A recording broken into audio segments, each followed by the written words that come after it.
Putang, hindi na natapos ni Scarlett ang mura niya nang biglang may humarurot na itim na luxury sedan sa harap niya, halos isang dangkal na lang ang layo sa mga daliri ng paa niyang nakatsinelas lang. Kasabay na nakabibinging preno at busina ang pagtilapo ng dala niyang malaking bilao ng tuyo. Nagkalat sa maruming kalsada ng Maynila ang pinaghirapan niyang paninda, mga dilis, pusit, espada, ang puhunan at kita niya sana para sa araw na to. Parang nag-slow motion ang lahat. Ang alikabok na tumama sa mukha niya. Ang amoy ng usok galing sa tambutso. Ang ingay ng mga nagulat na tao sa paligid. At ang pinakamasakit sa lahat, ang imahe ng mga tuyong isda na nagkalat, nabasag, nadurog sa semento. Diyos ko, ang tuyo ko. Bago pa man siya makahuma, bumukas ang pinto ng driver's side. Lumabas ang isang lalaking gwaw. Matangkad, maputi, matangos ang ilong, sharp ang jawline. Naka-designer suit na halatang mas mahal pa sa buong buhay niya. Pero ang ekspresyon, parang nakadikit sa mukha niya ang salitang kiyabang. Ni hindi man lang siya tinignan nito. Diretso ang tingin sa harapan ng sasakyan, chine check kung may gasgas. Shit! Look what you did, sigaw ng lalaki, hindi ka Scarlett kundi parang sa hangin. He ran a hand through his perfectly styled hair, looking genuinely pissed. May scratch ba? Damn it! Napanganga si Scarlett. Siya na muntik masagasaan, siya na nasayang ang paninda, siya pa ngayon ang parang may kasalanan. Naramdaman niyang umakyat ang init sa ulo niya, mas mabilis pa sa pag-init ng mantika sa kawali. Hoy, mister, sigaw niya, tinuro ang nagkalat niyang tuyo. Halos manginig ang boses niya sa galit at panginginig sa takot kanina. Muntik mo na kong patayin. Tapos yang sasakyan mo lang ang iniisip mo. Anong akala mo, mundo mo to? Finally, the guy looked at her. Pero yung tingin niya, parang dumilang si Scarlett sa ilalim ng mamahalin niyang sapatos. He scanned her from head to toe, her faded shirt, her worn-out denim shorts, her cheap slippers, the faint smell of dried fish clinging to her. His lips curled into a sneer. Watch where you're going, miss, malamig niyang sabi, his voice dripping with condescension. This is a main road, not your backyard palenque. You shouldn't be crossing just anywhere, especially carrying that. Tinuro niya nang may pandidiri ang nagkalat na tuyo. That? Parang sinampal si Scarlett. Ang paninda niyang bumubuhay sa pamilya niya, tinawag lang na da. Excuse me. Naramdaman ni Scarlett ang pangingilid ng luha niya, pero pinigilan niya. Galit, hindi awa ang kailangan niya ngayon. Ikaw ang humaharurot na parang wala kang pakialam sa pedestrian lane.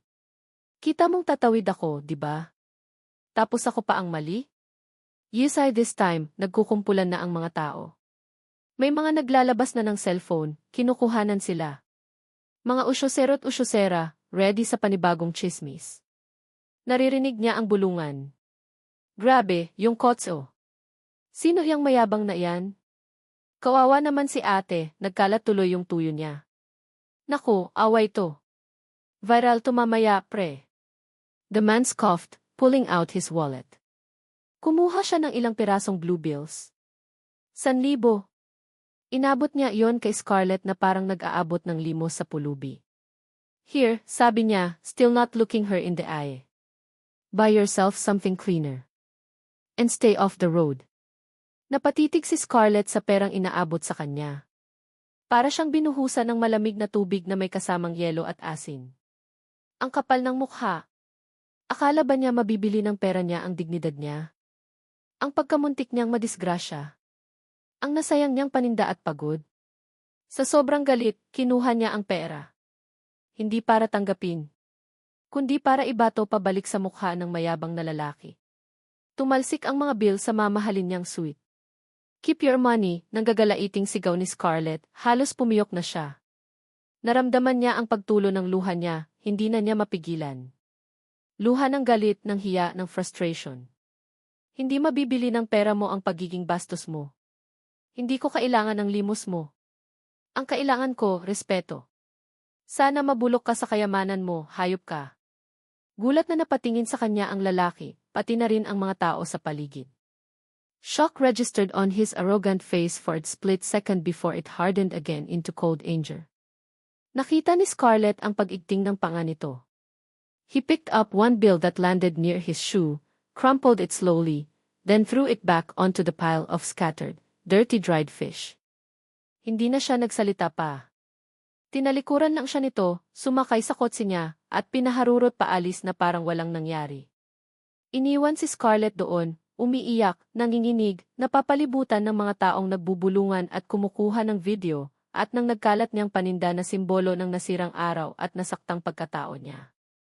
Walang hiya ka, pahabol niyang sigaw sa papalayong kotse, pero alam niyang hindi na siya narinig.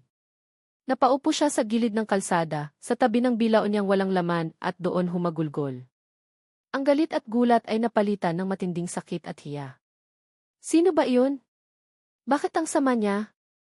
Little did she know, the man was Cedric Salazar, CEO of one of the country's biggest corporations. And their disastrous encounter, caught on multiple phone cameras, was just the beginning. The video was already uploading. The #Tinderavs mayabang driver was about to explode. Pag-uwi ni Scarlett sa maliit nilang apartment sa Tondo, dala ang basag na bilaw at ang bigat ng mundo sa dibdib, hindi niya inasahan ang sasalubong sa kanya.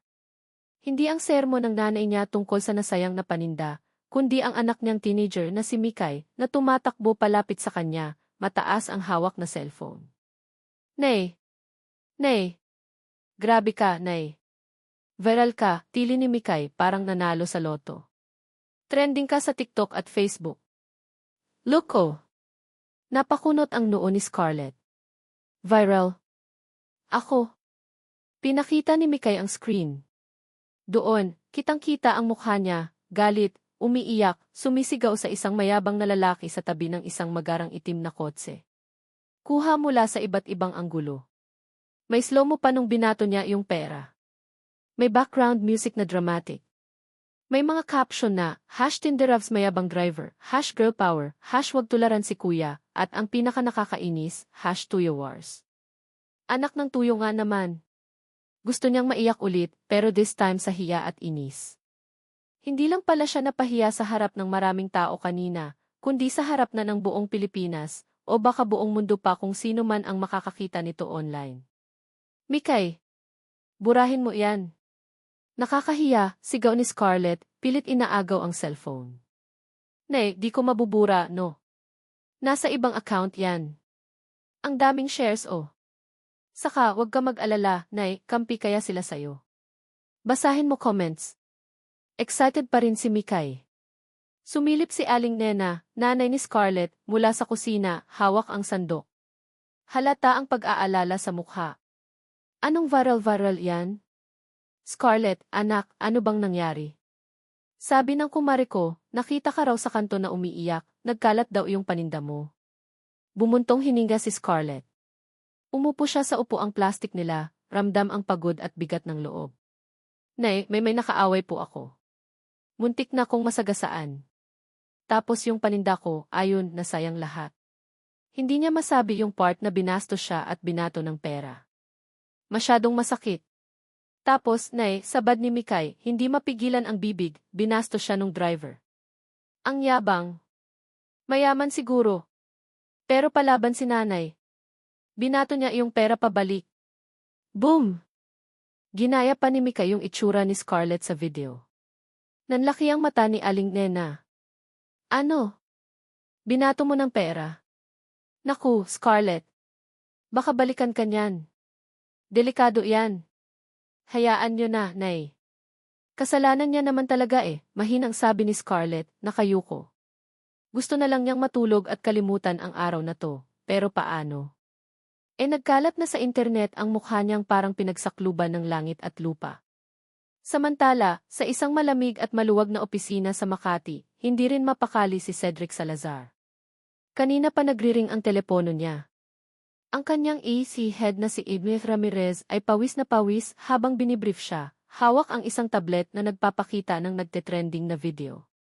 Sir Cedric, it's escalating, halos pabulong na sabi ni Emil Ramirez, takot sa magiging reaksyon ng boss niya. The video of the confrontation has garnered millions of views across platforms. Major news outlets have picked it up. The #Tinderavs mayabang driver is #1 trending. And sir, the comments are overwhelmingly negative towards you. Padabog na ibinagsak ni Cedric ang hawak niyang mamahaling fountain pen sa kanyang glass table. Negative. How negative? Malamig niyang tanong, pero baka sa boses ang suppressed na galit. They're calling you arrogante, walang puso, mayabang na sihi na nang aapi ng mahirap. Some are even calling for a boycott of Salazar Corp products, sir, sagot ni Inez Ramirez, na palunok. They've identified you. Someone recognized the car plate, and well your face is quite known. Boycott. Cedric scoffed, disbelief etched on his face. Over a stupid encounter with a fish vendor. Hindi siya makapaniwala. How could something so trivial blow up like this? He deals with multi-million peso deals, corporate takeovers, international negotiations. Tapos masisira ang image niya dahil lang sa isang babaeng nagtitinda ng tuyo. Sir, with all due respect, it wasn't just a stupid encounter. The optics are terrible, paliwanag ni Inez Ramirez. You, in your luxury car, looking down on a poor vendor whose livelihood you potentially ruined, offering money dismissively and her throwing it back at you. It's a classic David Z's Goliath narrative, sir. And you're Goliath. Napahila mo si Cedric sa mukha. Damn it, naalala niya ang itsura ng babae. Yung galit sa mata nito, yung pag-iyak pero lumalaban pa rin. For a fleeting second, he felt something. Annoyance? Yes. But maybe just maybe teeny bit of unexpected respect for her guts. Mabilis niyang iwinaksi iyon. She was a nuisance. It's a problem that needed fixing. Okay. Fix it, utos niya. How much does she want? Double it, triple it, give her enough money to shut her up and make this go away. Issue standard apology statement. Blame it on stress. Whatever. Just make it disappear. Sir, I don't think money is the primary issue for her, considering she threw it back at you. Nag-aalangang sabi ni Inez Ramirez. Everyone has a price, Ramirez, putol ni Cedric, tumayo at naglakad papunta sa bintana. Tanaw ang city skyline. Find out where she lives. Send someone discreetly with generous compensation package and an A.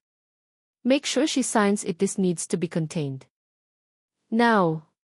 Kinabukasan, maagang nagtinda ulit si Scarlett. Kahit masama ang loob at kulang sa tulog, kailangan niyang bumawi. Nanghiram siya ng konting puhunan sa kumarin niya. Pagdating niya sa pwesto niya malapit sa palengke, nagulat siya sa dami ng tao. Pero hindi sila bumibili. Nakatingin lang sila sa kanya, nagbubulungan. May ilan pa ngang nagpapapicture. Ikaw si Ate Tuyo, di ba? Tanong ng isang ale. Yung nasa video. Idol ka namin. Palaban. Tama yan, ate. Huwag magpapaapi sa mga mayayabang, sigaw ng isang tricycle driver. Napangiti ng mapait si Scarlett. Nakakahiya man, at least may mga nakakaintindi sa kanya. Pero bago pa siya makapagsalita, may humintong van sa tapat niya. Bumaba ang dalawang lalaking nakabarong at isang babaeng naka-corporate attire, si Inez Ramirez pala. May dala silang isang malaking envelope. Scarlett Domingo, tanong ni Inez Ramirez, pilit ang ngiti. Kinabahan si Scarlett. Sila na ba yung mga tauhan ng mayabang na lalaki? Anong gagawin nila? Babawiin yung binato niyang pera? O baka naman demanda siya? Yes, ako nga po. Bakit po? We're from Salazar Corporation, sabi ni Inez Ramirez, trying to keep her voice low. Pero dahil sa dami ng usyosero at may mga nagvi-video na naman, rinig pa rin ang lahat. Our city, Din Cedric Salazar, deeply regrets the unfortunate incident yesterday. He was under a lot of stress. Stress? Yun lang yun. Gustong matawa ni Scarlett ng mapakla. As a gesture of goodwill and to compensate for your damaged goods and distress, patuloy ni Inez Ramirez, inabot ang envelope. Din Salazar would like to offer you this amount. It's quite substantial. We just need you to sign this non-disclosure agreement. Tinitigan ni Scarlett ang envelope. Alam niyang malaking halaga yon, marahil sapat na para makapagsimula siya ng maliit na tindahan, hindi na kailangang magbilad sa araw. Pero naalala niya yung tingin ng lalaking yon, yung pandidiri sa paninda niya, yung pag-aabot ng pera na parang sa aso. Naalala niya yung pakiramdam ng pagiging maliit at walang halaga. Huminga siya ng malalim. Tumingin siya sa mga taong nakapaligid sa kanya, mga kapwa niya naghihirap, mga taong sumusuporta sa kanya ngayon. Tumingin siya kay Ime Ramirez. Pasensya na po, ma'am, sabi ni Scarlett, malinaw at matatag ang boses, kahit nanginginig ang loob niya. Hindi ko po matatanggap yan. Nagulat si Ime Ramirez. But Imas Domingo, this is a very generous offer. Alam ko po, putol ni Scarlett. Pero hindi po nabibili ang dignidad. Sana po sabihin niyo sa boss niyo, hindi pera ang kailangan ko. Konting respeto lang sana bilang tao. Yung paninda ko, kaya kong pagtrabahuhan ulit yan. Pero yung sakit ng salita at pangmamaliit niya, hindi mababayaran ng kahit magkanong pera. May nagpalakpakan sa mga tao. May sumigaw ng kitama. At pakisabi na rin po sa kanya, dagdag ni Scarlett, tumingin diretso sa kamera ng isang cellphone na alam niyang nagre-record. Kung gusto niyang humingi ng tawad, siya mismo ang pumunta dito. Harapin niya ako. Hindi yung nagpapadala lang siya ng pera na parang kaya niyang bilhin pati kaluluwa ko. Natigilan si Ime Ramirez. Pulang-pula ang mukha niya, hindi alam ang gagawin. Kinuha niya pabalik ang envelope at mabilis na sumakay sa van kasama ang mga tauhan niya. Pagkaalis nila, dumagsa ang mga tao kay Scarlett. May yumayakap, may kumakamay. Grabe ka, ate. Ang tapang mo. Saludo kami sayo. #Team Tindera. Hindi napigilan ni Scarlett ang mapangiti, this time, totoong ngiti na may kasamang luha ng pasasalamat. May kilig siyang naramdaman, hindi romantiko, kundi kilig dahil sa suporta ng mga tao, sa pagtindig niya para sa sarili niya. Back in his office, Cedric watched the news report of Scarlett's public refusal on a giant flat-screen D. His face was thunderous. Ines Ramirez stood before him, looking defeated. She refused. Again? Publicly, he asked, his voice dangerously low. Yes, sir. And she challenged you to apologize to her personally. In public, Diaz Ramirez reported grimly. The #Team Tindera is now trending alongside #apologize Cedric. Cedric slammed his fist on the table. The sound echoed in the silent room. That woman. Who does she think she is? He was angry. Furious, even. But underneath the anger, there was something else brewing. Confusion. Frustration. His money, his power, they meant nothing to her. How was he supposed to deal with someone like that? He, Cedric Salazar, being dictated Give Tindera ng tuyo. The situation was spiraling out of control, and his usual playbook wasn't working. He needed a new strategy. A drastic one. Are you insane, Ramirez?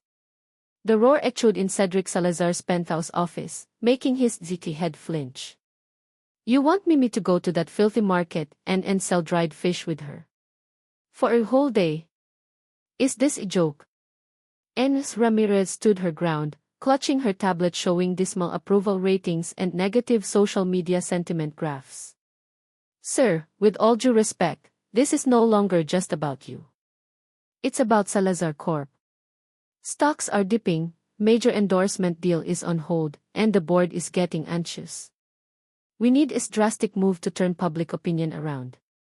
Your usual tactics, money, apologies, they didn't work on her. This is unconventional, yes, but it might be our only shot. She swiped to another screen, showing mock-ups. Imagine the headlines, Sir, C. Eats Humble P. Cedric Salazar learns life lessons from Tindera, from boardroom to palenque. It shows humility, willingness to understand, effort. It humanizes you. Cedric stared at the mock-ups, disgust warring with cold calculation in his eyes. Humanizes me. He was already human. Just a superior kind. The thought of the smells, the noise, the dirt and her, bossing him around. It was repulsive. Utterly degrading. There has to be another way, he ground out, pacing like caged tiger. We've explored other options, sir, Diaz Ramirez said softly but firmly. A huge charity donation. Looks like bribery now. Another public apology. They'll call it insincere. This stunt, sir, it directly addresses the core issue, the perceived arrogance and disconnect. It puts you right where the conflict started, but this time, you're not the villain. You're the one trying to make amends, the one willing to step down from your pedestal. She paused, letting it sink in. Plus, sir, Ifas Domingo is surprisingly popular. Team Tindera is strong. Aligning with her, even for his day, could shift the narrative dramatically. Cedric stopped pacing. He hated everything about it, but he was, above all, businessman. He understood damage control. He understood optics, however distasteful. He looked at the plummeting graphs again, then at the picture of Scarlett stubbornly refusing his money. Damn that woman. Fine, he finally spat out, the word tasting like ash in his mouth. One day. That's it, arrange it, but tell her, expect her cooperation. No tricks. Of course, sir, Diaz Ramirez said, relief washing over her face, though she knew getting Scarlett's agreement was the next hurdle. Ano?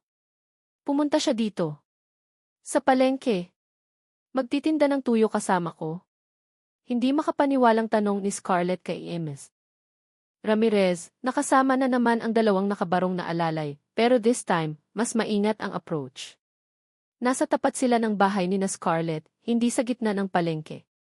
Yes, Diaz Domingo, paliwanag ni Ms. Ramirez, trying her best to sound reasonable and non-threatening. Salazar genuinely wants to understand your perspective, your livelihood. He realizes his previous actions were insensitive. As a sign of sincerity, he wants to spend his day working alongside you, learning what you do. Tinaasan siya ng kilay ni Scarlett. Sincerity? Stunt lang. Halatang halata naman. Pero may part sa kanya na na-curious. Si is mayabang na sige, magbubuhat ng bilaw. Magbibilad sa araw. Makikipagtawaran sa mga suki. Parang nakakaaliw isipin. At isang magandang pagkakataon para ipamukha sa kanya kung gaano kahirap ang buhay na minamaliit niya. At ano namang mapapala ko dyan, tanong ni Scarlett, playing hard to get, kahit may ideya na siyang pumapasok sa isip niya. Aside from Salazar's public apology and this gesture, sabi ni Ms. Ramirez, Salazar Corp is willing to make sizable donation to a community project of your choice here in Tondo. A feeding program, perhaps. Or repairs for the local chapel. You decide. Natigilan si Scarlett. Donation. Para sa community nila. Malaking bagay yon. Nakita niya ang itsura ni Aling Nena na nakikinig sa may pinto, nanlalaki ang mata sa potensyal na tulong. Huminga ng malalim si Scarlett. Okay. Game. Pero sa patakaran niya. Sige, sabi niya, tinitigan si Ms. Ramirez. Payag ako. Isang araw lang. Pero sa teritoryo ko, ako ang masusunod. Walang arte-arte. Walang reklamo. Gagawin niya lahat ng ipapagawa ko na may kinalaman sa pagtitinda ng tuyo. At yung donation, siguraduhin niyong totoo yan. Absolutely, Ms. Domingo. We assure you, sagot ni Ms. Ramirez, feeling like she just won a major negotiation. The next day, true to his word, or rather, his ZA team's arrangement, Cedric Salazar arrived at the bustling Divisoria Market entrance nearest Scarlett's stall. But he didn't arrive quietly. He came with a small entourage, Diaz Ramirez, a bodyguard, who looked extremely out of place, and a couple of people Scarlett suspected were documenting everything discreetly. And Cedric himself. He looked ridiculous. He was wearing designer jeans, a crisp white button-down shirt, sleeves rolled up, as if that made him look casual, expensive-looking leather shoes, and dark sunglasses. Halatang hindi bagay sa putik, amoy at ingay ng palengke. Para siyang naligaw na turista galing sa ibang planeta. Scarlett, already sweating slightly from arranging her wares under the early morning sun, couldn't help but smirk. Nako, good luck sa'yo, sir. Good morning, Ms. Domingo, bati ni Ms. Ramirez, forcing cheerful tone. Salazar is ready. Cedric just gave a curt nod, his expression unreadable behind the sunglasses, but Scarlett could sense his discomfort. The noise of vendors shouting, buyers haggling, jeepneys rumbling gear, and the pungent mix of smells, raw meat, fish, vegetables, garbage, sewage, was clearly assaulting his senses. Okay, sabi ni Scarlett, dropping the po and maam. Pantay na sila ngayon, di ba? Well, actually, mas mataas siya dito. First rule, Sir Cedric, tanggalin mo iyang sunglasses mo. Hindi ka artista dito. At yang sapatos mo. Magpalit ka kung ayaw mong madumihan iyan ng putik at dugo ng isda. Tinuro niya ang isang pares ng lumang tsinelas na inihanda niya. Cedric visibly stiffened. He looked at the cheap rubber slippers like they were deceased. Enes Ramirez whispered something in his ear, probably reminding him of the stakes. Reluctantly, he took off his sunglasses, revealing eyes that surveyed the surroundings with barely concealed distaste. He hesitated, then slowly took off his shoes and slipped his feet into the tsinelas. The bodyguard discreetly took the expensive shoes. Okay, second rule, Scarlett continued, enjoying this a little too much. Walang reklamo sa init, sa amoy, sa pagod. Trabaho to, now, first task, buhatin mo tong isang bilaw ng tuyong dilis. Tinuro niya ang isang medium-sized, flat basket full of dried anchovies, at ilipat mo doon sa kabilang dulo ng pwesto. Ayusin mo na parang bundok. Maganda tignan. Cedric stared at the bilaw. He looked like he'd rather carry a sack of toxic waste. He bent awkwardly, trying to lift it without getting his hands too dirty. Muntik pa niyang mabitawan. Scarlett rolled her eyes. Hindi ganyan. Gamitin mo yung mga muscles mo kuno, she instructed impatiently. Dali na. Bago pa dumami ang customer. With gritted teeth, Cedric managed to lift the bilaw. He carried it stiffly, careful not to let it touch his shirt, walking slowly towards the other end of their small stall space. He tried arranging the dilis as instructed, but they kept sliding off, napapangiwi siya sa amoy. Scarlett watched him, arms crossed, trying hard not to laugh. Ang mga ibang tindera sa paligid, nagbubulungan at mumingisi na rin. May mga kumukuha na naman ng pictures gamit ang cellphone. Hoy, Sir Pogi, sigaw ng isang tindera ng gulay. Kaya mo yan. Practice lang. Bagay kayo ni Ate Scarlett, tukso ng isa pa. Cedric shot them a glare, which only made them laugh harder.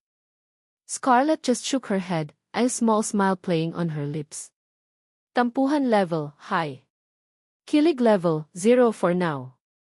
The day progressed in a series of clumsy, awkward, and sometimes hilarious moments for Cedric, orchestrated mostly by Scarlett. She made him weigh fish using the old-school weighing scale, timbangan, haggle, badly, with persistent Suki who clearly knew he was clueless, spray water on the fresh fish display, he splashed himself instead. And even carry buckets of melted ice water to dispose of, he complained about the smell under his breath. He was clumsy. He was clearly uncomfortable. He looked miserable. But Scarlett had to admit, grudgingly, that he was trying. He didn't walk out. He followed her instructions, albeit with visible reluctance and occasional sighs. Around lunchtime, habang medyo humina ang tao, Scarlett handed him a plastic bag with pandesal and a bottle of water. Break muna, she said gruffly, avoiding his eyes. He took it without a word, sat on an overturned plastic crate nearby, and started eating the simple bread. He looked tired, sweaty, his white shirt now smudged with dirt and something suspiciously fishy. He looked almost normal. Vulnerable, even. Scarlett found herself staring for a second too long. Ano ba to, Scarlett? Naaawa ka ba sa kanya? Mabilis siyang umiwas ng tingin. Suddenly, a group of kids ran past, chasing each other, and accidentally bumped into Cedric's crate. He almost fell off, and his water bottle clattered to the ground. Hoy, mga bata! Dahan-dahan naman, sigaw ni Scarlett. Cedric, surprisingly, just sighed and picked up his bottle. It's fine, he muttered, more to himself than to her. Then, Mickey arrived, excitedly showing Scarlett her phone. Nay, look! Trending na naman kayo. May bago ng hashtag oh. #ToYouSeeYou. Hahaha. Ang cute daw niyo tingnan ni Sir Pogi. May mga fan edits na nga eh. Scarlett peeked at the phone. Sure enough, there were candid shots of her bossing Cedric around, him looking lost, them standing near each other, but clearly miles apart emotionally. The comments were a mix of amusement, support for Scarlett, and surprisingly comments about their chemistry. Bagay sila. Enemies to lovers yarn. See na pinapahirapan ng tindera. Betco 2. #ToYouSo for the win. Go Sir Cedric. Learn the hard way. May spark eh. Aminin. Scarlett felt her cheeks warm. Spark. Chemistry. Saan banda? Inis. Awkwardness. Pero spark. Impossible. Tinulak niya palayo ang cellphone ni Mikay. Tigil-tigilan mo ko, Mikay ha. Puro kakalokohan. But as she glanced back at Cedric, who was now trying to swat away a persistent Davy with an annoyed frown, a teeny, unexpected flutter happened somewhere in her chest. Kilig. No, it couldn't be. Siguro utot lang to. The rest of the afternoon passed similarly. More awkward tasks, more near mishaps for Cedric, more instructions from Scarlett, more amused glances from onlookers and online netizens. Years a late afternoon, as Scarlett was packing up her remaining wares, Cedric looked utterly exhausted. His expensive clothes were ruined, his hair was messy, and he looked like he hadn't slept in days. He stood there awkwardly as Scarlett finished counting her meager earnings for the day. Ines Ramirez and the bodyguard reappeared as if on cue. Thank you for your cooperation, Jonas Domingo, Jonas Ramirez said, managing a professional smile. We trust this satisfies the agreement. Scarlett just nodded, too tired to argue. She watched as Cedric walked away, not even glancing back, heading towards a waiting black city that looked as out of place as he did earlier. He looked defeated, humbled maybe, but still distant. As the SUV drove off, Scarlett noticed something on the dirty ground near where Cedric was standing. It was a neatly folded, expensive-looking, white handkerchief with the initials, Tias, embroidered on it. He must have dropped it. She picked it up. It felt soft, luxurious, completely alien to her world. It smelled faintly of his expensive cologne mixed with the scent of the market. She held it for a moment, feeling a strange mix of annoyance, triumph, and something else. That confusing flutter again. Hay, naku. She quickly stuffed the handkerchief into her pocket. Stunt lang to, bukas, balik na siya sa pagiging mayabang na si, at siya, balik sa pagiging hamak na tindera ng tuyo. Walang nagbago. Diba? Days after the infamous sihi sa Palenque stunt, Cedric Salazar was back in his element, the sterile, air-conditioned quiet of his high-rise office, the scent of expensive coffee replacing the pungent aroma of dried fish, the crisp feel of corporate reports replacing the rough texture of a bilao. The EZA storm had calmed significantly. The #ToYouSeeYou hashtag, surprisingly, remained popular, but the sentiment had shifted from mockery to a weird sort of amusement, even endearment. His approval ratings were slowly climbing back up. Salazar Corp stock stabilized. Ines Ramirez was ecstatic. Objectively, the CS stunt from hell had worked. Mission accomplished. Pero bakit parang may kulang? Bakit hindi siya mapakali? Cedric found himself staring blankly at the skyline, the memory of the Palenque, the noise, the heat, the smell, unexpectedly vivid. And annoyingly, the image of Scarlett Domingo kept intruding his thoughts. Her defiant eyes flashing when she threw his money back. Her sarcastic smirk as he struggled with the bilao. The surprisingly focused way she dealt with customers. The tired but determined set of her jaw as she counted her earnings. Why am I even thinking about her? He chastised himself, taking a sharp sip of his coffee.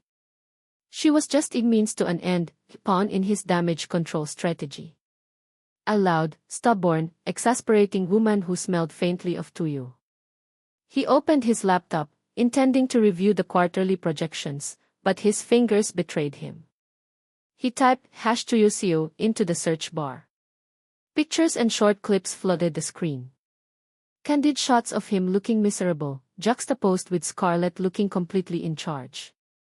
Fan edits with cheesy romantic background music showing them accidentally bumping into each other or standing side by side, miles apart emotionally, he reminded himself. And the comments. The way he looked at her nung pinupunasan niya pawis niya. Hidden kilig. He was looking because he was wondering how she could stand the heat, damn it. Enemy to lovers trope in real life. Shipping this. Sana may part 2 ang tuyoseo sa palengke. More bonding moments Celes. Feeling ko may something na talaga sila. Cedric scoffed, slamming the laptop shut. Something. Ridiculous. Pura imagination ng mga taong walang magawa sa buhay. They were worlds apart. He was Cedric Salazar. She was the tuyo vendor.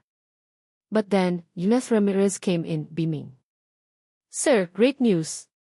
The community leaders in Tondo have responded regarding the donation. They've proposed using it for renovating their dilapidated barangay health center. It's a fantastic angle for us, Salazar Corp investing in community health. We need a follow-up, sir. Maybe a site visit. You, personally handing over the initial pledge. It would solidify the positive narrative. Cedric frowned. Another trip to that area? More interaction with her. Part of him recoiled at the thought. But another part, a strangely persistent, illogical part, felt a flicker of something that wasn't entirely displeasure. Curiosity, perhaps. A site visit, he echoed, pretending to consider it purely from a business perspective. Is that necessary? Highly recommended, sir, Yunez Ramirez insisted. It shows continued commitment. Plus, the media would love it we could perhaps coordinate with Yves Domingo. Since she was instrumental in this tea. Cedric's jaw tightened almost imperceptibly. Her again. Fine, he said curtly. Arrange it but keep it brief and professional. No circus like last time. Scarlett was helping Aling Nena sort laundry when Mikay burst in, waving her phone again. Nay. Guess what? Magkikita daw ulit kayo ni Sir Pogi. Napahinto si Scarlett sa pagtutupi. Ano na naman yan, Mikay? Tigil-tigilan mo nga yung Sir Pogi mo. Hindi nga, Nay. Tumawag si Yunez Ramirez. Pupunta daw si Yunez Salazar dito bukas. Tungkol daw sa donation para sa health center. Ikaw daw yung contact person, excited na paliwanag ni Mikay.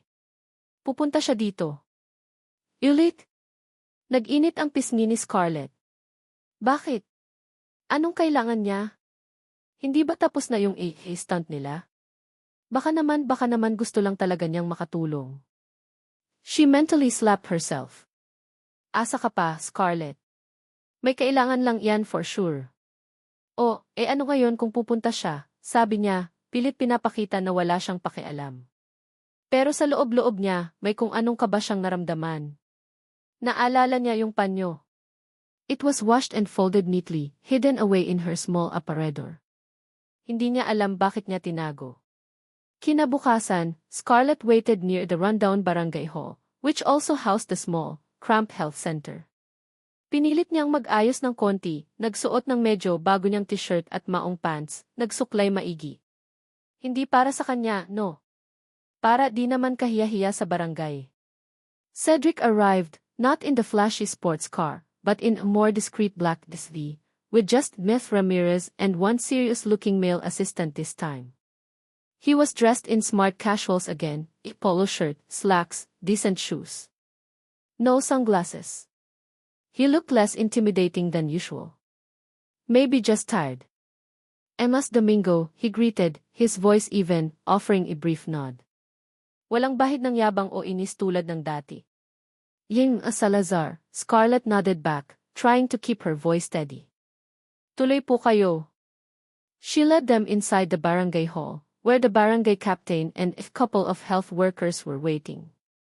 The captain enthusiastically explained their plans for the renovation, showing them the cracked walls, leaking ceiling, and outdated equipment of the health center. Scarlett mostly stayed quiet, observing Cedric. He listened intently, asking surprisingly relevant questions about the project timeline, the number of residents served, the most urgent needs. Hindi siya mukhang bored or disgusted, unlike sa palengke. He seemed engaged. While the captain was talking to Dina Ramirez about the paperwork, Cedric turned to Scarlett. "This center serves many people," he asked, his gaze sweeping over the cramped space. Sagot ni Scarlett. "Lalo na mga bata at matatanda. Malaking tulong talaga kung maisasaayos to, minsan, kulang na gamot, kulang pa sa space." He looked at her, really looked at her, for a moment. "You seem passionate about this community." Nagulat si Scarlett sa observation niya. "Dito na ako lumaki she said simply, shrugging slightly. "Pamilya ko na rin mga tao dito." Then, the captain called them over to look at a raw sketch of the proposed renovation layout laid out on a table.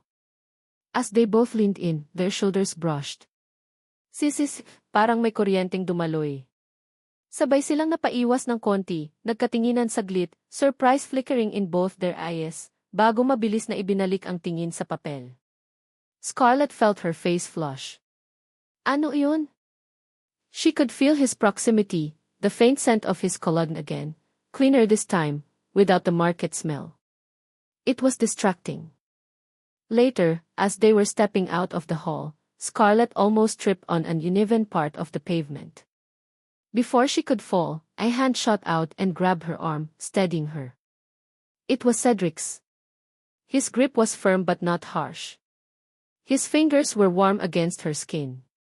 For a split second, they were frozen like that, his hand on her arm, their faces close. She could see the surprise in his eyes again, maybe something else too. "Concern? Okay ka lang?" he asked, his voice slightly lower than usual. Scarlett stammered, pulling her arm away gently, feeling flustered. "Salamat." She quickly looked down, hiding the blush she knew was creeping up her neck. "Diyos ko, Scarlett. Umayos ka." Cedric cleared his throat, looking slightly uncomfortable himself. "Just be careful," he muttered, before turning back to Inez Ramirez, who was pretending not to notice anything. The rest of the short visit passed in a blur of awkward awareness for Scarlett. Every accidental glance, every time their paths nearly crossed in the small space, felt charged with a strange energy. Imagination ko lang ba to? O talagang may something? When it was time for them to leave, Cedric paused before getting into the SUV. "Ines Domingo," he said, turning back to her. "Thank you for facilitating this." It sounded sincere. "Walang anuman, Jim Salazar. Para sa community naman to," she managed to say. He held her gaze for a second longer than necessary, then gave another curt nod and got into the car.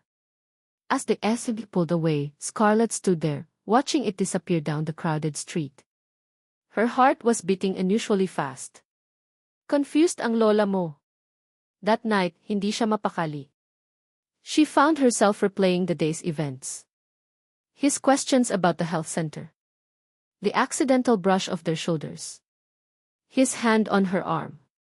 Bakit parang iba siya kanina?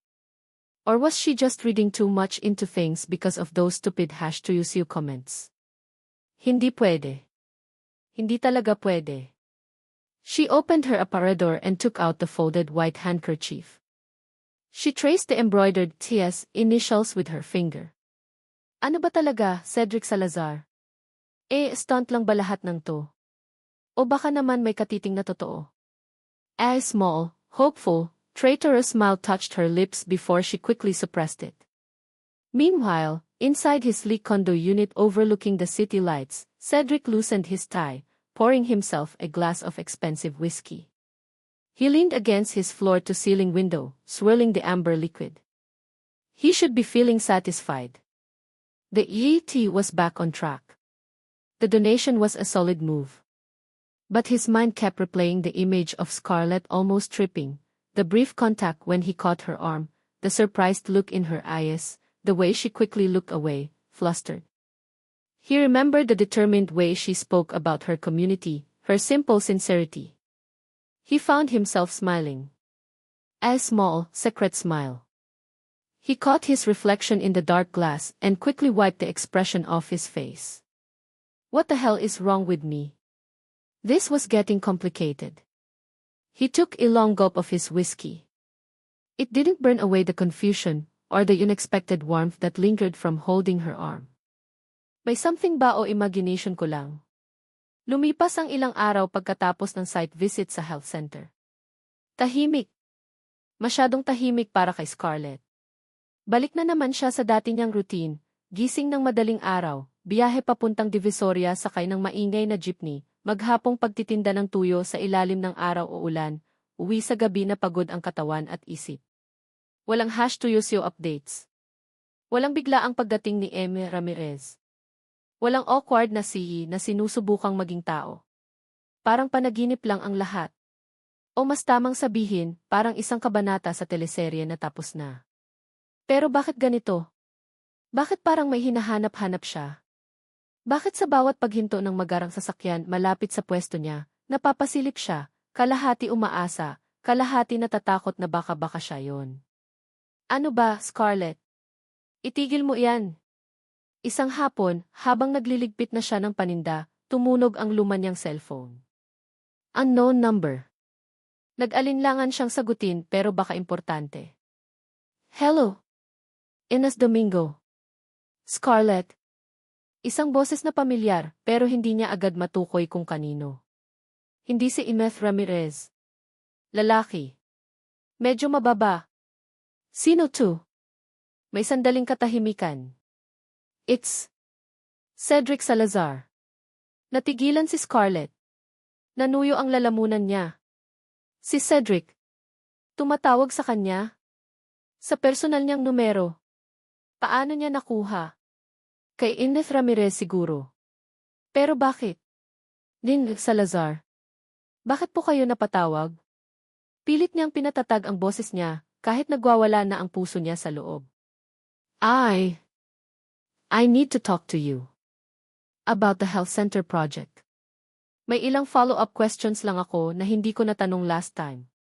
His voice sounded slightly strained, hesitant. Hindi katulad ng usual commanding tone niya. Are you free? Maybe we can meet. Briefly. Meeting. Kami lang dalawa. Nag-init ang pisngi ni Scarlett. Tungkol saan po ba yung tanong? Baka kaya ko namang sagutin sa phone, pag-iwas niya. It's better discussed in person, I think. More detailed plans. Maybe near your place. Para hindi ka na maabala, he offered quickly. Scarlett hesitated. Part of her screamed, wag, warning her of the danger, the complications. Pero yung isang parte, yung makulit at traitorous na parte, na curious. At gusto niya ulit makita ito. Erase. Sige po, narinig niyang sabi ng sarili niya. May maliit na karinderya malapit sa amin. Sa may kanto ng Herbosa at Velasquez. Alam niyo po ba yon? I'll find it, he said. See you in an hour. Sige po. Pagkababa niya ng telepono, napasandal siya sa pader. Anong ginawa mo, Scarlett? Bakit ka pumayag? Nakarating si Cedric sa sinabing karinderya sakay ng ibang kotse, hindi yung usual niyang AC at walang kasamang assistant. Simple lang siyang nakapolo shirt at slacks. He looked out of place amidst the plastic chairs, faded oilcloth tablecloths, and the smell of simmering adobo and fried galunggong. Pero pinili niya too, he needed this to be different. Less formal. Less staged. Nakita niya si Scarlett na nakaupo sa isang sulok, nakatingin sa labas, halatang kinakabahan. He took deep breath and walked towards her. Scarlett, he said softly. Nag-angat ito ng tingin, gulat. Din Salazar. Andito na po pala kayo. Umupo siya sa tapat niya. The small table felt too intimate. Cedric na lang, he corrected, surprising himself. When we're not discussing official matters. Tumango lang si Scarlett, hindi makatingin ng diretsyo. Nag-order sila ng soft drinks para lang may mahawakan. Awkward silence descended. So ano po yung itatanong niyo tungkol sa health center? Basag ni Scarlett sa katahimikan. Cedric shifted in his seat. This was harder than he thought. Actually. Scarlett wala, he admitted, finally meeting her eyes. Wala akong itatanong tungkol sa health center. Napakunot ang noo ni Scarlett. Ha? Bakit po kayo nag-ayang makipagkita? Huminga ng malalim si Cedric. Here goes nothing. Kasi gusto kitang makausap. Gusto kitang makita ulit. His voice was low, earnest. Scarlett, I know this is sudden. And maybe crazy. Given how we started, given our differences. He struggled for words, the unfamiliar territory of vulnerability making him clumsy. But can't stop thinking about you. Nanlaki ang mata ni Scarlett. Tama ba ang narinig niya? Si Cedric Salazar, hindi mapigilang isipin siya. Ano to, joke time.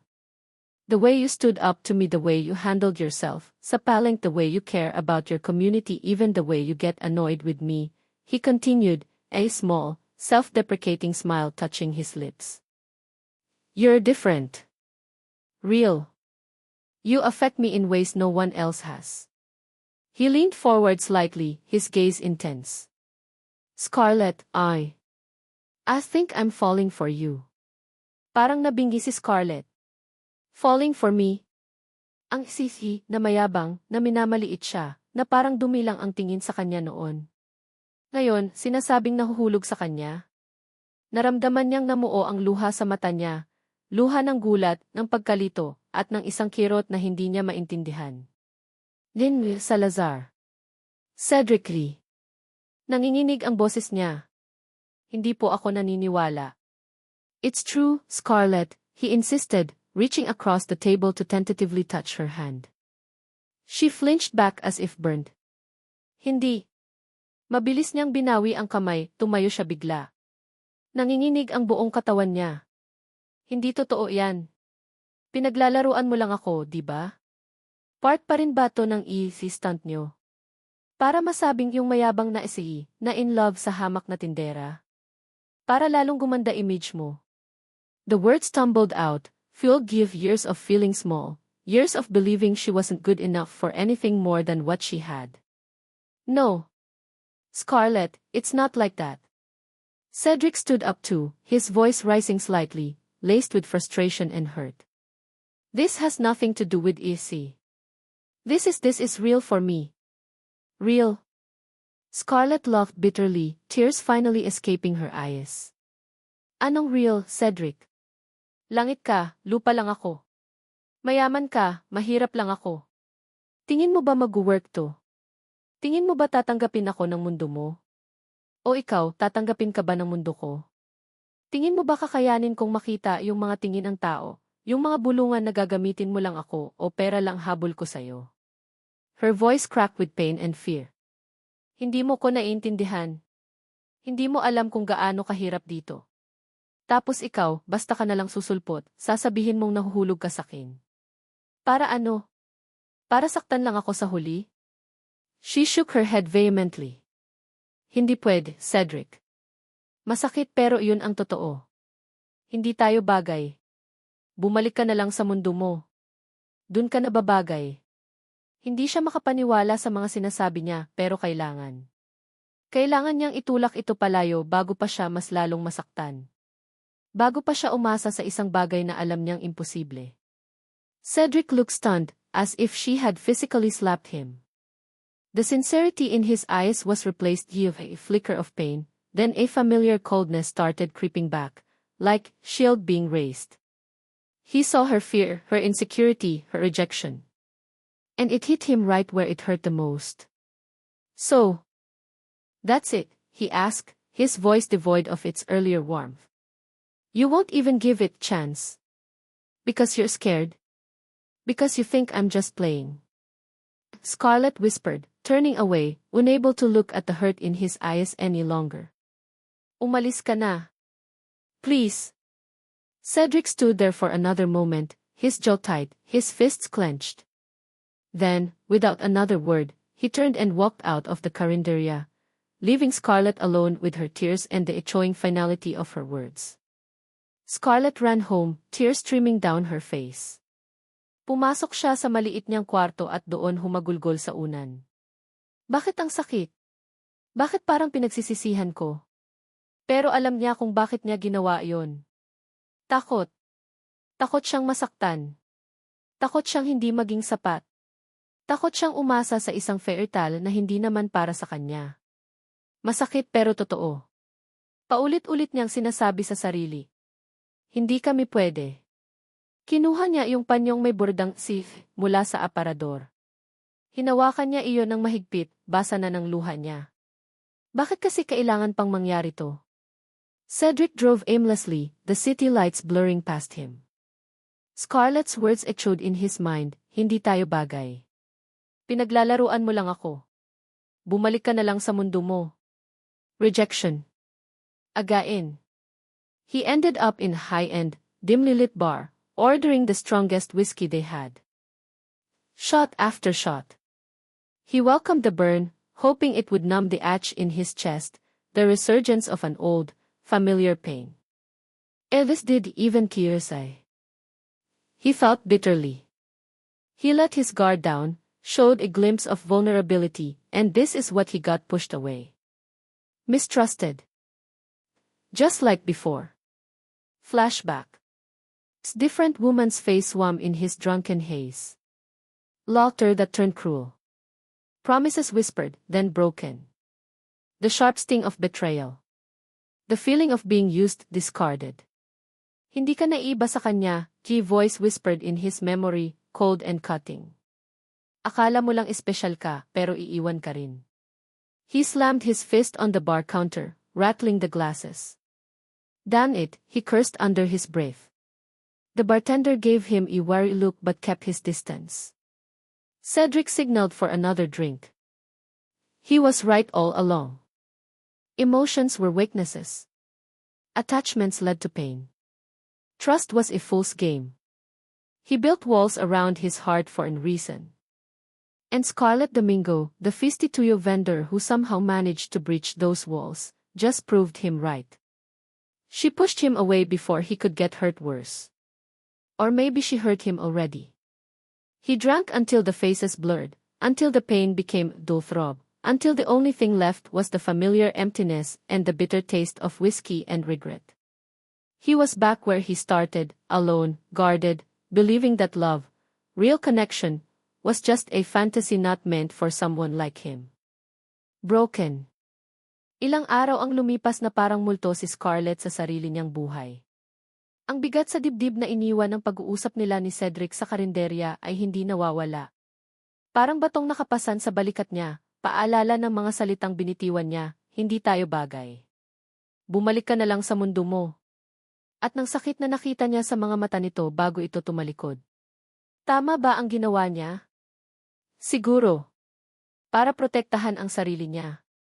Para hindi umasa. Pero bakit ang sakit pa rin? Bakit parang siya ang mas nasasaktan ngayon? Gabi-gabi, hawak niya ang panyong tinatanong ang sarili kung nagkamali ba siya ng desisyon. May parte sa kanya na gustong bawiin ang lahat, na gustong maniwala sa sinabi ni Cedric. Pero nanaig ang takot. Ang takot na hindi siya sapat, na isa lang siyang laro. Isang umaga, habang nag-aayos siya ng paninda, nilapitan siya ng barangay captain nila. May dala itong mga dokumento. Scarlett, Hija, sabi ng kapitan, nakangiti.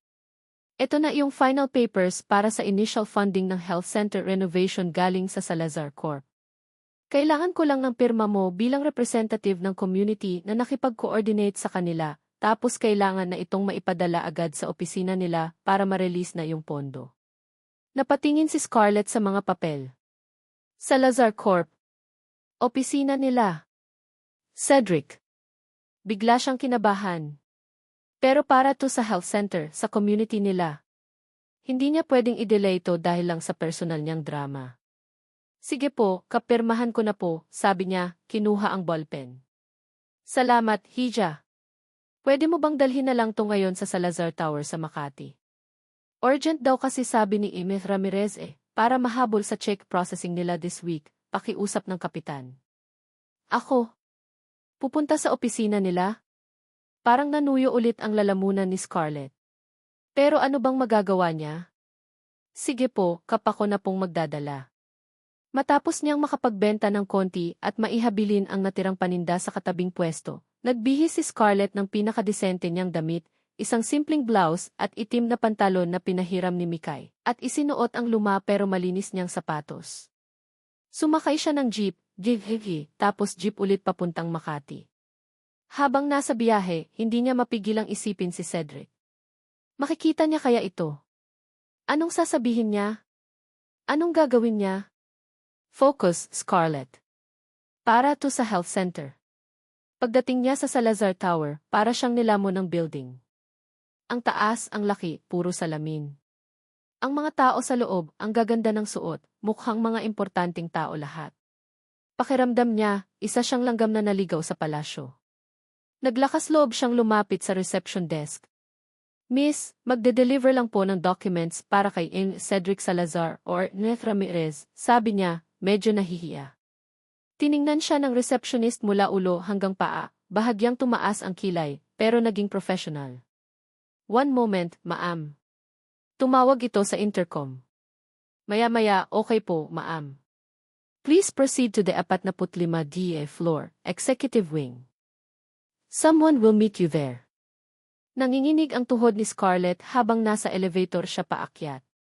45 floor. Ang taas. Pagbukas ng pinto, bumungad sa kanya ang isang malawak, tahimik, at malamig na hallway na may mamahaling carpet. Sinalubong siya ng isang babaeng nakauniporme. Ines Domingo. This way po. Hinihintay na po kayo sa office ni Sir Cedric. Office ni Sir Cedric. Mas lalo siyang kinabahan. Akala niya kay Ms. Ramirez lang niya ibibigay. Pagbukas ng malaking pinto, pumasok sila sa isang napakalaking opisina. Mas malaki pa sa buong apartment nila. May sariling sofa set, malaking L-shaped na table, at floor-to-ceiling na bintana na tanaw ang buong syudad. Pero wala si Cedric. Sandali lang po ma'am ha. Nasa meeting pa po ata si Sir or si Ms. Ramirez. Dito na lang po kayo maghintay, sabi ng assistant, itinuro ang sofa. Water po, ma'am? Wag na po, salamat, tanggi ni Scarlett, na upo sa dulo ng sofa, hindi mapakali. Inilapag niya ang envelope sa center table. Habang naghihintay, hindi niya maiwasang ilibot ang tingin. Ang linis, ang ayos, ang impersonal. Malayo sa magulo pero buhay na mundo niya sa tondo. Napako ang tingin niya sa isang side table malapit sa malaking mesa ni Cedric. May ilang mga picture frames doon. Karamihan ay corporate photos, mga awards. Pero may isang frame na nakatagilid, halos nakatumba, na parang sinadyang itago ang litrato. Na-curious si Scarlett. Anong meron doon? Nagpalinga-linga siya. Wala yung assistant. Wala pa rin si Cedric o si Ms. Ramirez. Sandali lang naman. Sisilipin niya lang. Dahan-dahan siyang tumayo, lumapit sa side table, at maingat na itinuwid ang frame. Nabitawan niya ito. Buti na lang at sa malambot na carpet bumagsak. Nanlaki ang mga mata niya. Nanlamig ang buong katawan niya. Hindi siya makahinga. Ang nasa litrato ay siya. Pero hindi siya. Ang babae sa litrato ay nakangiti, kayakap si Cedric na mukhang mas bata pa at mas masaya. Naka-beach attire sila, may araw at dagat sa background.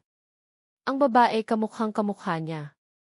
Ang hugis ng mukha, ang mga mata, ang ngiti para siyang tumitingin sa salamin, pero ibang tao. Mas social tingnan, mas maputi ng konti, pero undeniably, the resemblance was shocking. Uncanny. Sino to? Biglang nag-flashback sa isip niya ang mga sinabi ni Cedric. You're different. Real. You affect me in ways no one else has. I think I'm falling for you. Different? Different from whom? From her? Isang malamig na realization ang tumama sa kanya, kasing lakas ng sampal. Kaya ba? Kaya ba siya napansin ni Cedric? Kaya ba siya nito nagustuhan? Dahil kamukha ko siya. Ang sakit. Isang matinding kirot ang kumalat sa dibdib niya, mas masakit pa sa gutom, sa pagod, sa pangmamaliit na naranasan niya. Pakiramdam niya, niloko siya. Ginamit. Hindi siya si Scarlett Domingo na tindera ng tuyo na minahal nito despite their differences. Isa lang siyang pamalit. Isang anino. Isang convenient na kopya ng babaeng nasa litrato. Nanginginig ang mga kamay niya habang dinadampot ang picture frame. Kinuha niya ang cellphone niya at mabilis na kinuhanan ng litrato ang babae. Pagkatapos, maingat niyang ibinalik ang frame sa side table, itinagilid ulit tulad ng dati. Hindi na niya kayang maghintay pa. Kailangan niyang umalis. Kailangan niyang makalayo. Tumalikod siya, handa nang tumakbo palabas, pero pagpihit niya, natigilan siya. Nakatayo sa may pinto si Cedric. Mukha siyang pagod, medyo magulo pa ang buhok, parang kagagaling lang sa mahabang gabi o kakagising lang. May hawak siyang kape. Nagtama ang mga mata nila. Nakita ni Cedric ang gulat at sakit sa mga mata ni Scarlett. Nakita niya ang bahagyang pamumula ng mga mata nito, na parang kagagaling lang sa pag-iyak o pinipigilan ang pag-iyak. Nakita niya ang cellphone sa nanginginig na kamay nito. Scarlett, gulat niyang tanong. What are you doing here? Are you okay? May pag-aalala sa boses niya. Lumapit siya. Pero umatras si Scarlett, parang natatakot na mahawakan siya. Tinaas niya ang cellphone niya, ipinakita ang litratong kinuha niya mula sa frame. Nanginginig ang kamay niya, nanginginig ang boses niya nang magsalita siya, basag sa pinipigilang emosyon. Sino siya, Cedric? Tanong niya, ang bawat salita ay parang tinik na lumalabas sa lalamunan niya. Sino yung babaeng kamukhang-kamukha ko? Natigilan si Cedric. Nanlaki ang mga mata niya nang makita ang litrato sa screen ni Scarlett. Mabilis na nag-iba ang ekspresyon niya, mula sa pag-aalala, naging gulat, tapos pagkalito, at sa huli isang ekspresyon ng sakit at pagkakasala na hindi maitago. Napatingin siya sa side table kung saan nakatagilid ang frame. Alam na niya. Nakita ni Scarlett. Scarlett, Nagsimulang magpaliwanag si Cedric, pero hindi niya alam kung paano sisimulan. How could he explain years of history, heartbreak, and a resemblance he himself tried so hard to ignore, then found himself drawn to? Siya ba yung dahilan? Putol ni Scarlett, tumutulo na ang mga luha na kanina pa niya pinipigilan. Hindi na niya kaya. Ang sakit-sakit. Kaya mo ba ako napansin? Kaya mo ba ako sinabihan ng mga bagay na iyon sa karinderya? Dahil kamukha ko siya. Dahil pinapaalala ko siya sa iyo. Ang bawat tanong ay parang suntok sa sikmura ni Cedric. He wanted to deny it, to say she was completely wrong, that she was special on her own. Pero may parte ba sa kanya na nagsisinungaling? Was the resemblance the initial spark? Did he see ghost of the past in her eyes? No. Yes. I mean it's complicated, Scarlett, nautal niyang sabi, lumapit ulit, desperadong ipaintindi. May pagkakahawig kayo. She was someone from his past. Someone who hurt me. Nakita niya ang pagkunot ng noo ni Scarlett, ang pagtaas ng kilay nito na parang sinasabing so. Pero hindi iyon ang dahilan kung bakit ako nahulog sa'yo. Ikaw si Scarlett. Iba ka sa kanya. Mas matapang ka, mas totoo. Totoo. Scarlett loved, heartbreaking sound devoid of humor. O baka naman convenient lang ako. Isang replacement. Isang paraan para makalimutan mo siya o para balikan yung nakaraan mo. Umiling siya, pinalis ang mga luha sa pisngi niya ng magaspang niyang kamay. Akala ko kahit konti, totoo yung sinabi mo. Akala ko nakita mo ako bilang ako. Pero hindi pala. The betrayal cut deep. Mas masakit pa kaysa sa pangmamaliit niya noon. Dahil this time, umasa siya. Kahit konti, binuksan niya ang puso niya sa posibilidad. At ngayon, pakiramdam niya, tinapakan lang iyon. Scarlett, please listen to me, pagmamakaawa ni Cedric, hinawakan ang braso niya. This time, hindi pumigla si Scarlett, pero nanatili itong nanlalamig, hindi gumagalaw. Maybe the resemblance caught my attention at first, I admit that. Nung una kitang makita sa kalsada, nagulat ako. Pero habang nakikilala kita, yung tapang mo, yung pagiging palaban mo, yung pagmamahal mo sa pamilya mo, sa community mo. Yun ang hinangaan ko. Yun ang minahal ko. Hindi siya. Ikaw. His words sounded desperate, sincere even. Pero para kay Scarlett, para na lang itong ingay. Ang nakikita niya lang ay ang litrato ng babaeng kamukha niya, at ang katotohanang nilihim ito sa kanya. Ang pakiramdam na isa lang siyang anino. Kung talagang ako ang mahal mo, sabi ni Scarlett, malamig at walang emosyon ang boses, bakit hindi mo sinabi sakin? Bakit mo itinago yung litrato niya? Bakit hinayaan mong isipin kong espesyal ako for who I am, kung sa simula pa lang, may multo na pala ng nakaraan mo? Hindi makasagot si Cedric. Dahil totoo. Natakot siya.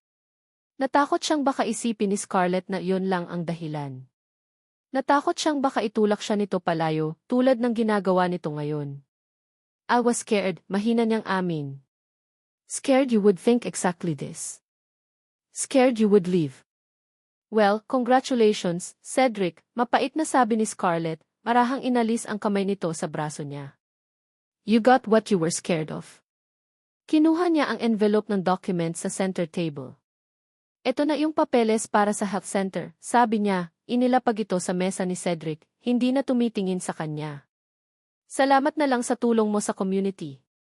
Pero ako ayoko na. Tapos na tayo. Tumalikod siya at nagsimulang maglakad palayo. Bawat hakbang, parang may karayom na tumutusok sa puso niya. Scarlett, wait, sigaw ni Cedric, sumunod sa kanya. Hinawakan ulit siya sa braso, mas mahigpit ngayon. Nasa labas na sila ng opisina, sa hallway. May ilang empleyado na napapatingin. Ano pa ba? Sigaw pabalik ni Scarlett, humarap sa kanya, galit at sakit ang nag-uumapaw sa mga mata niya. Ano pang kasinungalingan ang sasabihin mo?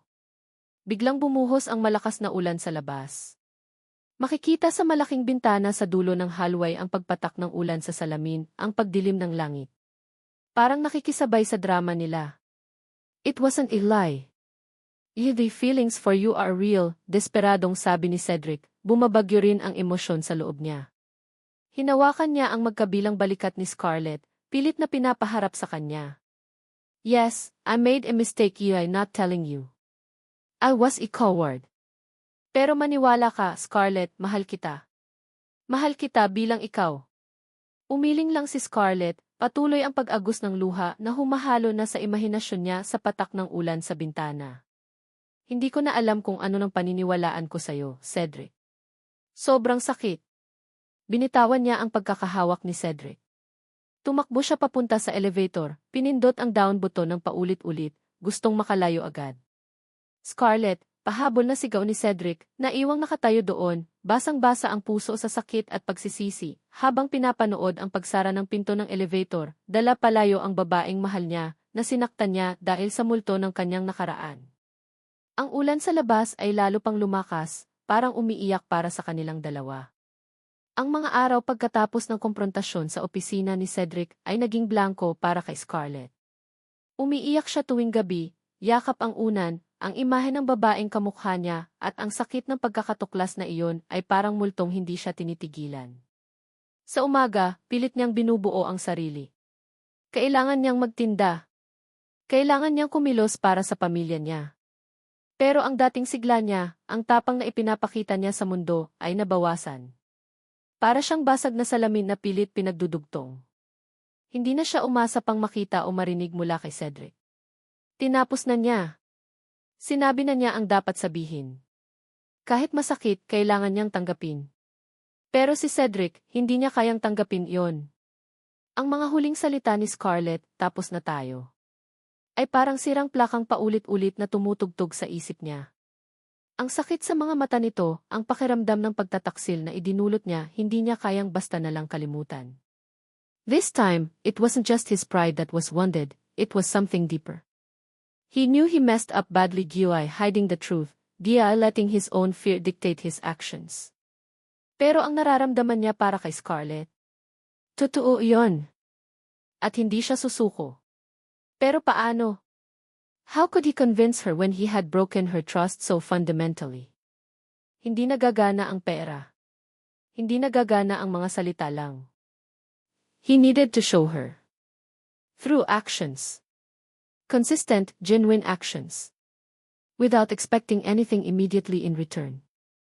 Kailangan niyang patunayan na hindi lang siya yung mayabang na SE, na hindi lang siya anino ng nakaraan. He started subtly. Instead of avoiding Tondo, he made it a point to personally oversee the initial stages of the health center renovation. Hindi na siya nagpapadala lang ng tao. Siya mismo ang pumupunta, madalas nakasimpleng damit lang, walang entourage maliban sa project manager. Nakikipag-usap siya sa mga trabahador, sa barangay captain, tinatanong ang progress, inaalam kung may mga problema. Scarlett heard about it from her neighbors. Nakita mo ba si Sir Cedric kanina, Scarlett? Ang sipag, tinitingnan talaga yung ginagawa sa center. Nga. Tapos ang bait na niya ngayon, hindi na parang laging galit. Binilhan pa nga niya ng merienda yung mga trabahador kanina galing sa tindahan ni Aling Pacing. Pinapakinggan lang ni Scarlett ang mga kwento, walang reaksyon sa mukha, pero sa loob niya, naguguluhan siya. Ano na naman to? Pakitang tao pa rin? Pero bakit parang iba? Walang media. Walang announcement. Simple lang ang mga kilos. Isang hapon, habang pauwi si Scarlett galing palengke, nadatnan niyang medyo nagkakagulo malapit sa health center. May water interruption pala at ang mga residente ay pumipila para umigib ng tubig mula sa isang fire truck na ipinadala ng City Hall. Nakita niya ang lola niya, si Lola Remedios, na nahihirapang buhatin ang dalawang maliit na balde ng tubig. Medyo ugod-ugod na ito at halatang nabibigatan. Lalapitan na sana niya para tulungan ng may naunang lumapit dito. Si Cedric. Naka-rolled up na naman ang sleeves ng polo shirt niya, pero this time, mukhang hindi na para magmukhang casual, kundi dahil tumutulong talaga siya. Walang alinlangan niyang kinuha ang dalawang balde mula kay Lola Remedios. Lola, ako na po dyan. Saan ko po dadalhin? Tanong niya, magalang at may ngiti pa. Nagulat si Lola Remedios. Ay, Hijo. Ikaw pala yung tumutulong sa health center. Naku, salamat. Diyan lang sa iskinita namin, sagot ng matanda, itinuro ang daan. Naglakad si Cedric, bit-bit ang mga balde, kasunod si Lola Remedios na tuwang-tuwa. Nadaanan nila si Scarlett na nakatayo sa gilid, hindi makapaniwala sa nakikita. Nagtama ang tingin nila ni Cedric saglit. Cedric just gave her a small, almost hesitant nod, bago nagpatuloy sa paglalakad kasama ang lola niya. Hindi alam ni Scarlett ang mararamdaman. May kirot pa rin ang galit at pagdududa. Bakit niya tinutulungan si Lola? Para makuha simpatya ko? Pero nakita niya ang sinseridad sa kilos nito, ang respeto sa pagtawag nito ng Lola. Hindi yon arte. Pag-uwi niya, nadatnan niyang nagkukwentuhan sina Aling Nena at Lola Remedios. Naku, napakabait na bata pala nung si Amy Salazar, puri ni Lola Remedios. Hindi lang gwapo, matulungin pa. Inhatid niya talaga hanggang sa pinto yung tubig ko. Nagtanong pa kung may kailangan pa daw akong ipabuhat. Talaga, Nay, gulat na tanong ni Aling Nena, napatingin kay Scarlett na tahimik lang na nag-aayos ng gamit. Sabi ko nga, napakaswerte naman ng magiging nobya nun, dagdag pa ng lola. Napayuko na lang si Scarlett. Nobya. Malayo. Pero hindi niya maikakaila ang unti-unting paglambot ng puso niya. Doubt was still strong, pero may sumisibol na pag-asa. Maliit lang. Pero nandoon. Sa mga sumunod na araw, patuloy ang mga sightings ni Cedric sa komunidad nila. Minsan, nakita siyang bumibili ng pandesal sa bakery sa kanto, nakikipag-usap sa may-ari. Minsan, nakisali siya sa mabilisang bayanihan nang may nasiraan ng bubong dahil sa malakas na hangin, nagbuhat ng ilang pirasong yero. Wala siyang sinasabi kay Scarlett. Hindi siya lumalapit. Hindi siya namimilit. He was just there. Present. Helping quietly. Giving her space, but letting his actions speak. Nagsimulang mapansin ni Scarlett ang pagbabago hindi lang sa mga kilos ni Cedric, kundi pati sa itsura nito. Mukha pa rin siyang mayaman, pero may bawas na sa pagiging stiff at formal. May konting tan lines na siya. Minsan, mukha siyang pagod, pero hindi yung pagod na stressed sa opisina, kundi pagod na galing sa pisikal na gawain. He looked more human. Isang gabi, hindi na napigilan ni Scarlett. Habang naglalakad si Cedric papunta sa sasakyan niyang nakapark medyo malayo sa health center, para hindi masyadong agaw pansin, hinarang siya ni Scarlett. Gabi na, medyo madilim na sa kalsada, tanging ilaw lang mula sa mga poste at kalapit na bahay ang liwanag nila. Natigilan si Cedric nang makita siya. Hinintay niya itong magsalita, may pag-asa at kaba sa mga mata niya. Ano ba talagang ginagawa mo dito, Cedric? Tanong ni Scarlett, mahina pero diretsahan ang boses. Wala na yung galit na parang bulkang sasabog, pero nandoon pa rin ang pag-aalinlangan. Pinapatunayan ko lang ang sarili ko, sagot ni Cedric, simple pero may bigat. Pinapakita ko sa'yo na hindi ako yung taong iniisip mo. Na nagkamali ako. Pero totoo ang nararamdaman ko. Tinitigan siya ni Scarlett ng matagal. Nakikita niya ang pagod sa mga mata nito, pero nakikita rin niya ang determinasyon. Nakikita niya ang lalaking tumulong sa lola niya, ang lalaking nakikipagkwentuhan sa mga tindera, ang lalaking nagbuhat ng yero. Malayo sa mayabang na sihi na nakaaway niya noon. Malayo rin sa lalaking desperadong nagpaliwanag sa opisina niya. This Cedric seemed calmer. More grounded. Cedric Lee. Nagsimula si Scarlett, naghahanap ng tamang salita. Nakikita ko yung effort mo. Salamat para sa community. Sa pagtulong mo kay Lola. Huminga siya ng malalim. Pero hindi pa rin sapat yon para basta ko na lang kalimutan yung nangyari. Yung sakit. Yung pakiramdam na ginamit mo ko dahil kamukha ko siya. Alam ko, Scarlett, malungkot na sabi ni Cedric. At handa akong gawin ang lahat para mapatawad mo ko. Para maniwala ka ulit sakin. Tumitig si Scarlett sa mga mata niya. Nakita niya ang sinseridad doon. Pero ang duda, nandun pa rin. Paano kung bumalik siya sa dati kapag nakuha na niya ang gusto niya? Paano kung kapag nagsawa na siya sa paglalaro, sa mundo ko, iiwan niya rin ako? Kung talagang mahalaga ako sa'yo. Sabi ni Scarlett, dahan-dahan, pinipili ang mga salita. This was it. Her final stand. Her one condition. Hindi sapat na tumulong ka lang dito o magpakabait ka.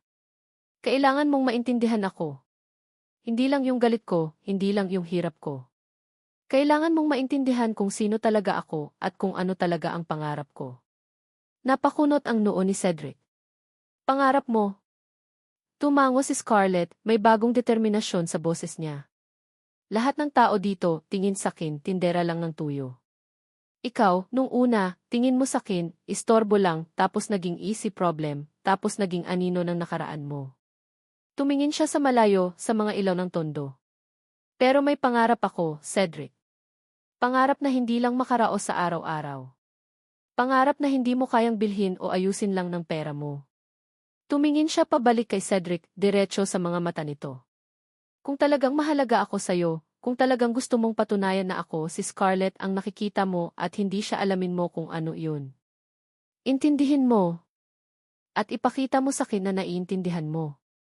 Hindi niya sinabi kung ano ang pangarap na yon. Hindi niya sinabi kung paano yon aalamin ni Cedric. Yun ang pagsubok niya. Yun ang kondisyon niya. Cedric stared at her, processing her words. Hindi pera. Hindi paghingi ng tawad. Hindi pagtulong sa komunidad. Kundi pag-intindi. Pag-intindi sa pangarap niya. Isang bagay na mas mahirap gawin kaysa sa pagpirma ng tseke o pagbuhat ng balde. It required him to see beyond her circumstances, beyond their tumultuous history, beyond even his own feelings, and truly understand her. Her core. Her aspirations. May pag-asa at duda pa rin sa mga mata ni Scarlett, pero this time, may kasama ng hamon. Huminga ng malalim si Cedric. Isang mabigat na responsibilidad ang iniatang sa kanya. Pero tinanggap niya ito. Because she was important. More important than his pride, his company, his past. Okay, Scarlett, sabi niya, ang boses ay puno ng bagong determinasyon. Challenge accepted. Aalamin ko. Intindihin ko. At ipapakita ko sa'yo. Tumango lang si Scarlett, hindi pa rin lubusang naniniwala, pero willing to wait. Willing to hope, just a little bit more.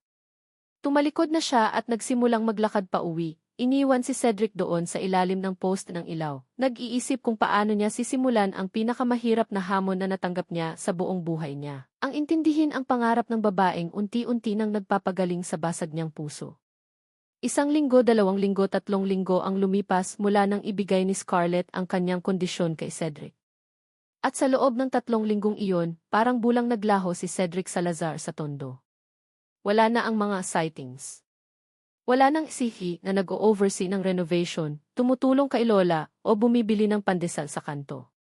Ang health center, tuloy-tuloy ang pagpapagawa, pero ang balita ay mga engineers at project managers na lang ng Salazar Corp ang pumupunta. Si Cedric mismo, wala na. Sa umpisa, pilit sinasabi ni Scarlett sa sarili niya na mas mabuti na yon. Baka natauhan na. Baka na-realize niyang masyadong mahirap ang hamon niya. Baka sumuko na. Sabi ko na nga ba. Hanggang doon lang talaga siya. May parte sa kanya na nakaramdam ng mapait na I told you so sa sarili. Pero habang tumatagal ang mga araw na wala siyang balita, hindi yung pagkainis ang nararamdaman niya, kundi isang unti-unting lumalaking bigat sa dibdib.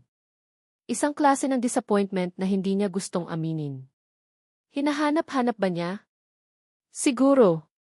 Umasa ba siya kahit konti? Masakit mang aminin pero. Umasa siyang baka this time, iba na. Umasa siyang baka seryoso na ito sa sinabi nitong, challenge accepted. Nagsimula na ring magtanong ang mga tsismosa nilang kapitbahay. Uy, Scarlett, hindi na napapadpad dito si Sir Pogi mo ah. Baka naman nag-away kayo. O baka naman tapos na project, tapos na rin siya. Sayang naman. Type ko pa naman yung dimples niya. Umingiti lang si Scarlett ng pilit. Busy lang siguro yun. Yun lagi niyang sagot, kahit sa loob-loob niya, parang pinipiga ang puso niya. Naisip niya, baka nga tama sila. Baka hanggang doon na lang talaga. Bumalik na siya sa mundo niya, at siya, naiwan dito sa mundo niya. Tuyong puso na naman ba ang ending niya? Isang Sabado ng umaga, habang naghahanda siya para pumunta sa palengke, bigla siyang tinawag ni Aling Nena. Scarlett, anak. Bilisan mo raw, pinapatawag ka ni Kapitan doon sa may plaza malapit sa health center. May mahalaga daw siyang announcement o ewan. Announcement? Tungkol saan naman daw, Nay? Kunot noong tanong ni Scarlett. Wala naman siyang natatandaang may event ngayon. Abay ewan ko. Basta pumunta ka na raw doon, importante daw. Halos lahat ng taga rito, papunta na rin, sabi ni Aling Nena, nabihis na rin. Pati si Mikay, excited na nag-aayos. Kahit nagtataka at medyo tinatamad, sumunod na lang si Scarlett. Baka nga importante. Pagdating nila sa plaza, nagulat siya sa dami ng tao. Nandoon ang mga kapitbahay nila, mga katinda niya sa palengke, si Lola Remedios, si Kapitan na may hawak na mikropono, ang mga health workers. May mga ilang upuan na nakaayos, may maliit na stage pa na may takip na tela sa likod. Ano bang meron? Fiesta ba ulit? Nay, ano ba talaga to? Tanong niya kay Aling Nena. Hintayin mo na lang, anak, nakangiting sabi ng nanay niya. May alam ba to? Umakyat si Kapitan sa stage. Magandang umaga po sa ating lahat, bati niya sa mikropono.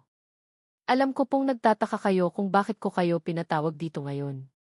Nagtawanan ang mga tao. May espesyal po tayong announcement at pasasalamat na gagawin ngayong umaga. Tumingin si Kapitan kay Scarlett. Scarlett, Hija, pwede ka bang umakyat dito sandali? Lalong naguluhan si Scarlett.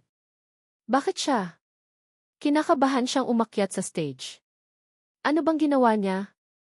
Mga kabarangay, patuloy ni Kapitan, inakbayan si Scarlett. Kilala nating lahat itong si Scarlett. Isa sa pinakamasipag nating residente. Matyagang nagtitinda ng tuyo para sa pamilya niya. Pero alam niyo ba, itong si Scarlett, may pangarap yan na higit pa sa pagtitinda ng tuyo. Napatingin si Scarlett kay Kapitan.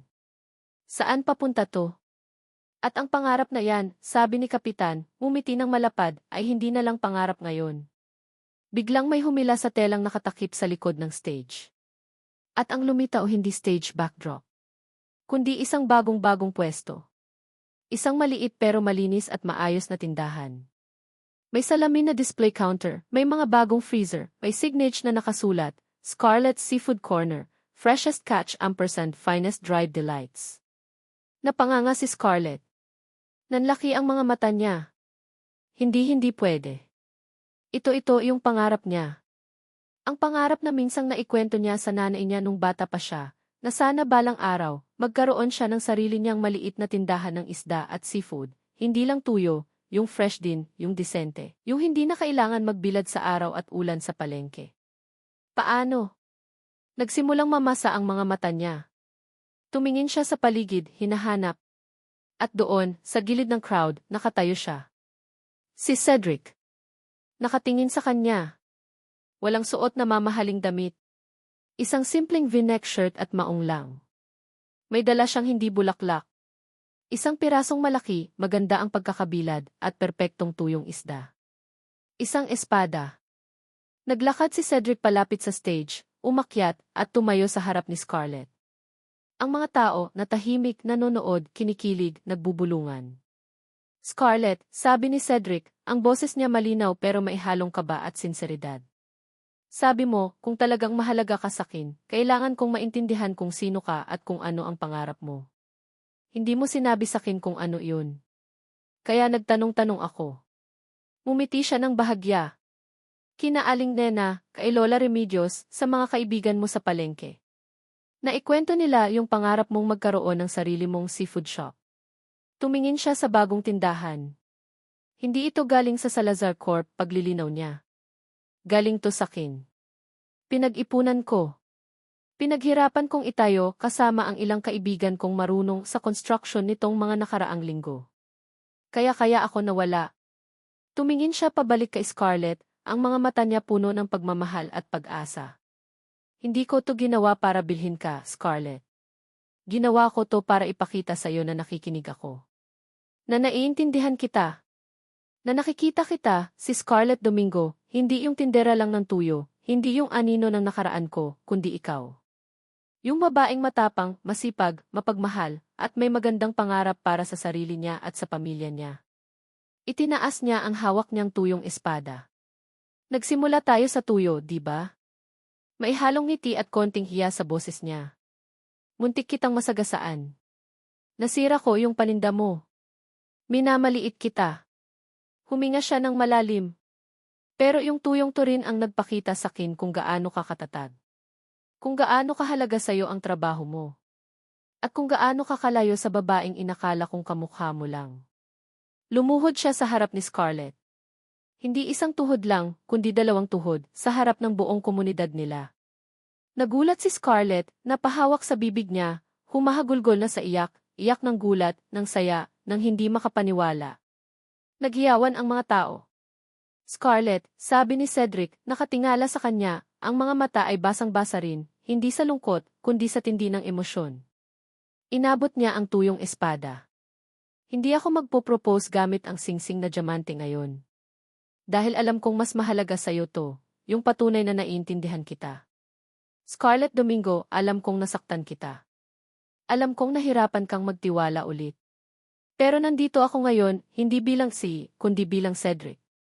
Yung lalaking natutong magmahal dahil sa'yo. Papayag ka ba na maging partner ko? Hindi lang sa negosyo, tumingin siya sa seafood shop, kundi sa buhay. Will you let me spend the rest of my life proving to you na ikaw lang, at wala nang iba? Hindi na makapagsalita si Scarlett. Tumango lang siya ng paulit-ulit habang patuloy na umaagos ang luha sa kanyang mga mata, mga luha na naghugas sa lahat ng sakit, lahat ng duda, lahat ng takot. Basang-basa na ang pisngi niya, pero ang puso niya, hindi na tuyo. Punong-puno ito ng pagmamahal, pag-asa, at walang katapusang kilig. Hinawakan niya ang tuyong espada, ang simbolo ng mahirap nilang simula, pero ngayon, simbolo na rin ng pag-asa at ng pag-intindi. Hinila niya patayo si Cedric at niyakap niya ito ng mahigpit, sa harap ng lahat. Cedric! Bulong niya sa pagitan ng mga hikbi. Naghiyawan at nagpalakpakan ang mga tao. Si Mikay tumatalon sa tuwa. Si Aling Nena at Lola Remedios, magkayakap na umiiyak din ang dating #Tinderavs mayabang driver ay naging #Tuyoseo at ngayon, sila na talaga.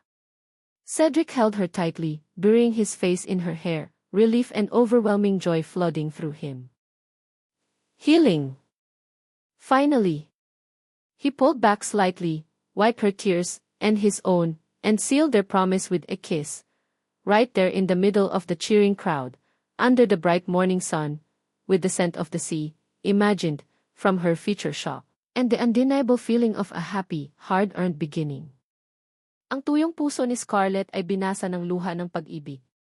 At ang dating mayabang na isihi, natutong ang tunay na yaman ay hindi nasusukat sa pera, kundi sa pag-intindi at pagmamahal sa isang taong nagpapakita sa iyo kung ano ang tunay na ibig sabihin ng mabuhay.